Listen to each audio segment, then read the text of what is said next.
Dinner Genie's going to be after that.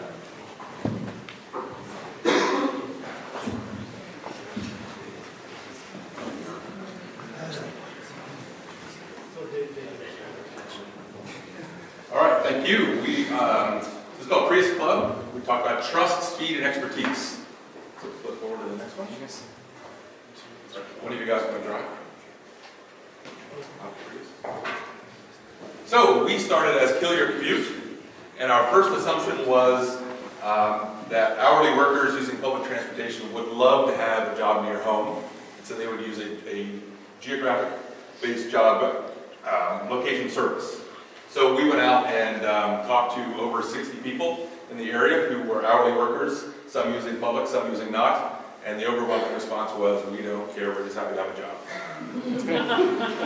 So next, it was commuting professionals who commute more than 45 minutes. Would you like a service that's able to find you a job similar to what you do near home? And most people we talked to said, I don't commute more than 45 minutes, and actually I should, back up. We also expanded this whole notion of what's painful about commuting.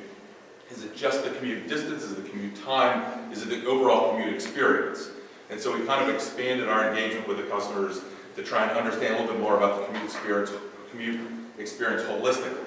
And they basically said, I don't really commute that far, and commute doesn't bother me. I don't need entertainment. I don't need a different job. I'm not really interested. I'm not interested in socializing the commute. I'm not interested in commute roulette or anything else you guys have in mind. So thanks, but no thanks. So it was a resounding invalidation of the hypothesis. So then we stood back and we said, okay, well, what is it about the commute that's really annoying? It's really just the time. People feel like they're wasting time. What are the other kinds of things that waste time and that maybe is a little bit more connected to a demographic that's more like us, that we might have a little bit more kinship with the actual population? And so we got into, through a lot of brainstorming, this whole idea of car repair and the logistics and time of car repair.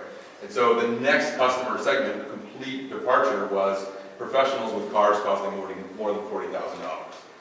And the problem hypothesis was we have a logistics problem. It's a big time sink. It's painful. And if we had kind of a concierge prestige auto repair club that could to get people the logistics automated to a preferred set of car repair places, this would improve the experience in the logistics.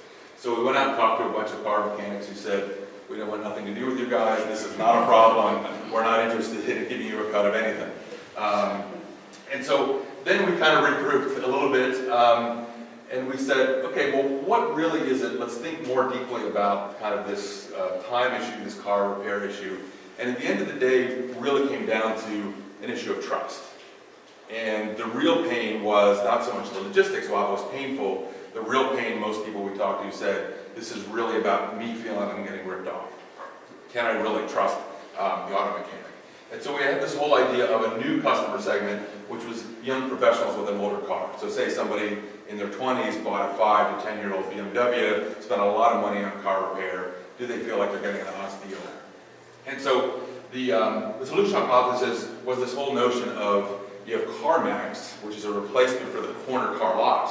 What about a Repair Max or a Service Max, which is the, a replacement for your mom and pop shop, or something that you don't feel like you're getting screwed other than the dealer. So something in the middle. So the Panera Bread versus the McDonald's. So that we went out and tested that, and that was actually just early this morning. And so we actually got a lot of good feedback from that. And of the small number of people we were to talk to, two that were in the demographic, both kind of wouldn't let us go and started designing the product for us. And so we kind of knew we were onto something. So at the same time, we were thinking about this whole customer segmentation issue, and was this too broad? And so we kind of narrowed into this whole idea of an older Prius driver. Not the older driver, but the older Prius. Beyond 5 years, you're beyond the warranty. These things have electrical issues. There's a big trust issue because this is a complicated car, and most people only go to the dealer, yet they feel like they're getting screwed. And so just in the last couple hours, we've been kind of having this idea of the Prius Club. If you want to roll forward to the next one. Well, actually, go back to the first. So this is the web page we put up for the Prius Club. I think if you go to the last one, we put this on a bunch of Prius forums, And the first hour of being up, we got a whole bunch of people out of the forums visiting this Facebook page and liking us. I'm sorry, this is one of the quotes from the folks we talked to on the street, which basically said, "I would pay for honesty." Right? And she actually gave us a number. She said it was a $40 repair bill, I pay $60. So customers are designing the product. This is Time. Thank you.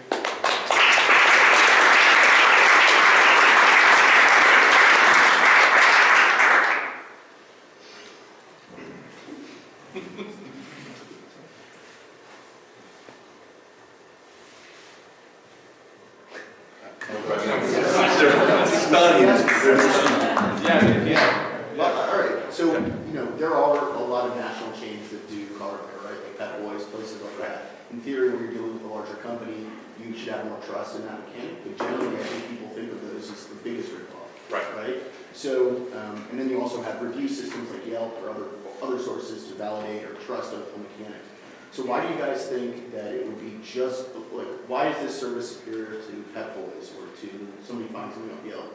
Right. So it's the whole idea of the challenge here is not the service. Exactly what you pointed out. The challenge here is developing the brand. Right? And so as somebody would say, Starbucks is not about coffee, it's about the experience. Right? So if you go to a Pet Boys, it's not really an experience that engenders trust. It's not really a clean, upscale place. Think of, again, going to CarMax. It is fixed price, it's clean, you got the 19-point inspection, you got the clear says that, this is a kind of an organized thing. And so that's our real challenge right now, is trying to understand in detail what are those elements of trust and how do you create an experience and a brand that kind of says, I'm trustworthy. You're right, Pet Boys have been around a long time, Mako. What was really exciting was when the customers that we were talking to started designing the product. And one of them said, I want to see the parts that you replace. I want photos of the parts that you replace. I want to see the work that's being done. Like if I want to either be able to look at my car from within the shop or show me a video of my car while it's being done in real time. And then we also had another thing that they wanted was set prices from the start. And the big thing that we really landed on was trust. So one of the things that we also started talking about with customers was this idea of what is essential service. And that's where safe and reliable came in. Two of the two people that were really into this wanted, that was their standard. They want to keep their car safe and reliable. And when they go to Jiffy Lube or Meineke, they get this whole list of stuff that they're told, and they don't know where the threshold is. So one of the things we started talking about with people was like, maybe we could have a tiered system where we say, this is safe, this is what you need, it's safe and reliable. Maybe we call that the red light, it's absolutely necessary. And maybe you have a yellow light of service, which is like, this would be a good idea to have for your car. And then maybe we have a green light of, if you want to keep your car running forever, these are the things you should do. And to add one last point, you asked, what about Pet Boys, Jiffy Lube, etc. They absolutely do this. But the point of this service is that we care about your Prius because you chose to identify yourself as somebody. Thank you.